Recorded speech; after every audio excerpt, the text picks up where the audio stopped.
saíram os detalhes da negociação que foi rechaçada, foi rejeitada pelo Flamengo, do Léo Pereira.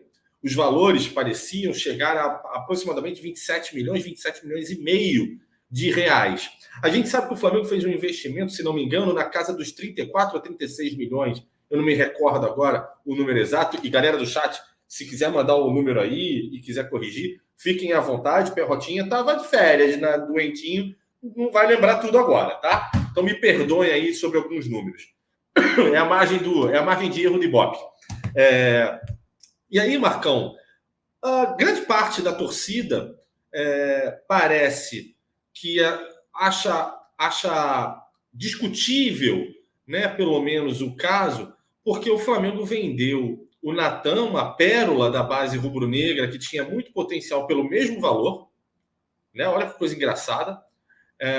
E não ter vendido o Léo Pereira pressupõe um erro da diretoria rubro-negra para grande parte da torcida, mesmo que a gente tenha, nesse exato momento, o desfalque já programado aí do Rodrigo Caio, né? A volta dele não tem previsão, né? Como é que você vê esse cenário como um todo? Você acha que é uma proposta que, sim, realizaria um certo prejuízo, mas um prejuízo aceitável? Ou você acha que, cara, é um trabalho novo, vale a pena ele ficar e a gente, de repente, apostar num ano que pode ser melhor para o Léo Pereira? Eu acho que tem um pouco de tudo. O Flamengo não é um time que costuma aceitar levar prejuízo, né? Se não me engano, chegou uma proposta pelo Vitinho de 51 milhões. O Flamengo não vendeu. O Flamengo não realizou também, né? A questão do Léo Pereira também é outra que tem ali um prejuízo aí com relação a essa proposta, né? Pelo prejuízo do valor que o Flamengo comprou para o valor que o Flamengo, em tese, estaria vendendo.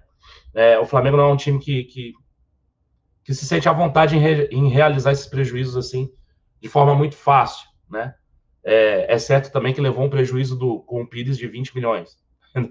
Quando a gente leva um prejuízo também que é um absurdo. Falar se está certo ou se está errado, assim, a gente não tem ali a planilha na mão para saber esses custos, né? Para saber a operação financeira do Flamengo ali, a quantas anda. Alguns prejuízos, eu até abriria a mão e realizaria.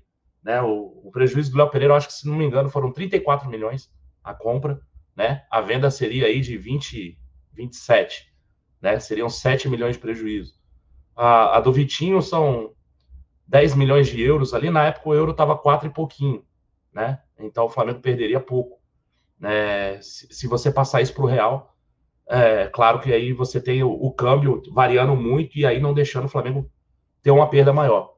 É diferente do caso do Natan. Eu não gostaria da venda do Natan, não gostei da venda do Natan, mas o Natan não custou nada. O Natan é da base. E aí a gente fez uma venda de 20 milhões, né? 22, 23 milhões. Acho que pensando com a cabeça do pessoal do financeiro do Flamengo, acho que é meio por aí. Fazer esse balanço, né, de lucro ou prejuízo e ver se vale a pena vender ou se não vale a pena vender. Também acho que tem uma parte, um fator de ser um trabalho novo, de ser esse trabalho do Paulo Souza, né? E aí o Paulo Souza tá treinando os jogadores. A gente não sabe, por exemplo, chega uma proposta dessa. Será que chegaram lá no Paulo Souza e falaram assim, olha só, a gente está com uma proposta aqui pelo Léo Pereira de tantos milhões. O que você acha do jogador? Você consegue utilizar o jogador? Esse jogador vai ser útil para você e tal? Vamos vender ele para comprar um outro zagueiro, já que a gente já precisa de um zagueiro, né? Então, assim, acho que esse papo rola, né? E aí, se a venda não foi concretizada, pode ter partido também alguma coisa da questão técnica ali, questão do Paulo Souza falar, não, deixa o cara aqui, pra gente tentar fazer ele jogar, e aí depois a gente vê o que acontece. Eu teria vendido, tá, o Léo Pereira, assim como teria vendido o Vitinho, mas é tudo nesse sentido, do valor que o Flamengo pagou pelo atleta e o valor que o Flamengo está, em tese, vendendo o atleta. Eu acho que o Flamengo, pelo menos nesses dois casos, Vitinho e Léo Pereira, o Flamengo não vai aceitar ter prejuízo, né? Eu aceitaria, né? Se fosse um prejuízo pequeno, eu aceitaria. E aí a gente precisa ver também como é que a gente vai fazer a reposição desses atletas, né? A gente precisa ver como vão ser repostos desses atletas. O Flamengo aí já estava aí pensando em 3, 4 contratações, perdeu o Kennedy e, em tese, vai perder o Michael. Né? Então, assim, são mais 2 baixas no elenco. Saber como é que o Flamengo vai fazer isso, né? Como é que o Flamengo vai se movimentar no mercado para repor esses jogadores que perderam e os jogadores que já precisavam, né? O Flamengo tá meio que matando a torcida na ansiedade ali, porque, em tese, o Flamengo não se movimenta, né?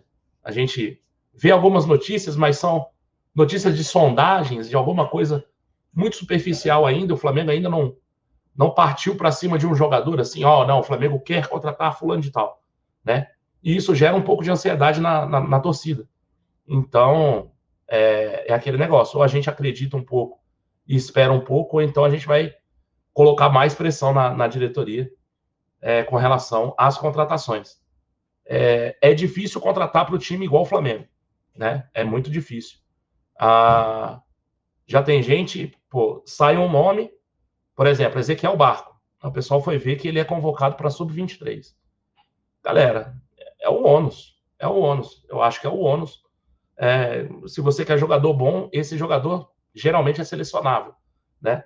O Barco até que não, é só pela sub-23, ele tem 22 anos. Tá acabando, né? O período de sub-23 dele. Na seleção principal ele ainda não foi chamado. Acho que a gente vai ter que esperar um pouco mais com relação às contratações. Me preocupa o fato da gente ainda estar perdendo jogador, né? A gente perdeu o Kennedy de uma forma inesperada. Parece que vai vender o Michael. E ainda tem aí a proposta por Léo Pereira, que pode aumentar e tal. Acho que o Flamengo vai esticar um pouco a corda com relação ao Léo Pereira para ter, pelo menos ali, empatar no valor ou ter um pouquinho de lucro para aí sim realizar a venda, Perrotinho.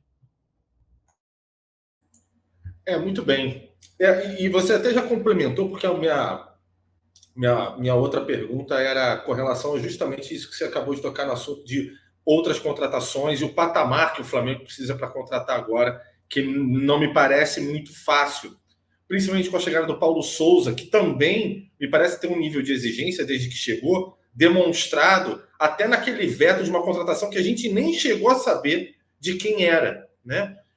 Então, a impressão que eu tenho é que o Flamengo foi, como é que eu posso dizer, não é comedida a palavra correta, mas muito cuidadoso, cauteloso ao manter o Léo Pereira, porque tem poucas opções, de fato, nesse exato momento, na posição, e provavelmente tem encontrado dificuldade para contratar, pelo nível de exigência que o Flamengo agora tem nas contratações, né?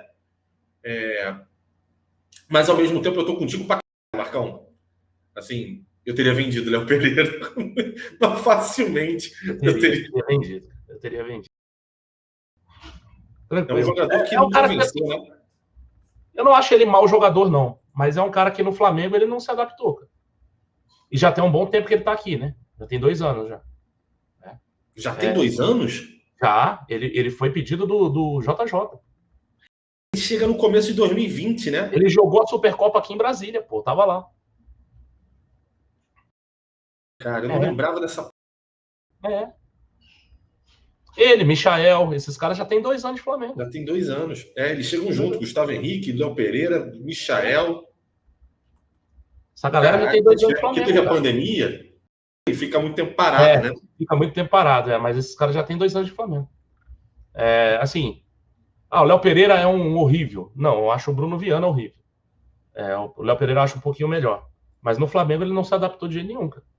Eu não sei se é a forma que o Flamengo joga, se o Flamengo joga muito avançado e ele ainda não consegue se posicionar.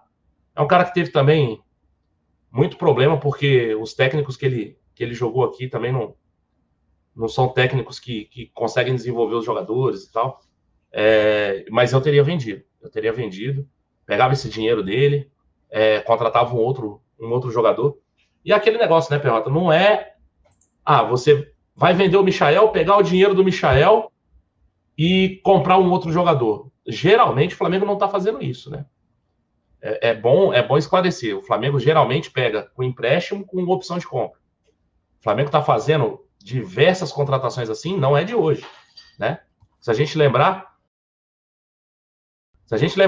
Gabigol foi assim, O Pedro foi assim. São jogadores lá de trás. Né? O Gabigol foi assim, o Pedro foi assim, o Thiago Maia foi assim, o Andreas é assim, né? Se porventura o Flamengo fizer a contratação, tem vários jogadores que estão chegando para o Flamengo com empréstimo. Empréstimo e opção de compra. Então o Flamengo não tem gastado dinheiro de primeira nesses jogadores. Tem um lado bom, né? Que é o lado de você não ter ali o investimento inicial, e aí você vê se esse jogador vai bem ou não no ano, né? E tem um lado ruim, que se ele for bem, você vai comprar pelo valor de compra lá, pelo que está combinado no contrato. É o que está mais ou menos acontecendo com o Andrés, né? O Flamengo aí está tentando aí um desconto. Mesmo assim, o desconto do Manchester ainda é muito caro. Na minha visão, ainda está muito caro, né? Mas é um risco que a gente corre. Eu acho até que a estratégia é boa, tá? Não acho ruim a estratégia, não, desse empréstimo com opção de compra. Claro que você reduz ainda mais o número de jogadores que você pode comprar. Tem time que não quer vender assim. Tem time que não quer se desfazer de jogador assim. Tem time que quer vender, né? E aí, acho que o Flamengo também fica um pouco preso nas questões, tanto nas questões técnicas e táticas dos jogadores, né? Porque é um nível acima que o Flamengo pede, quanto nessa questão de empréstimo com opção de compra. Acho que a gente restringe muito o número de jogadores. Pode ser por isso também que a gente está tão lento no mercado.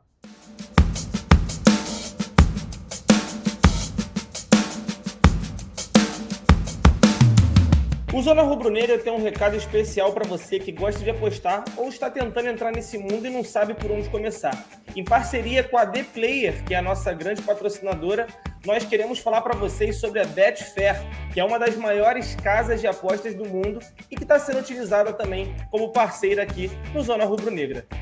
Toda terça-feira, após a Live Zona, Rodrigo Bigode e eu trazemos um programa específico para você que quer apostar e quer dicas e palpites para as rodadas do futebol ao redor do mundo. E a Betfair tem uma notícia especial para você, que é a promoção Segure Esta Bolada.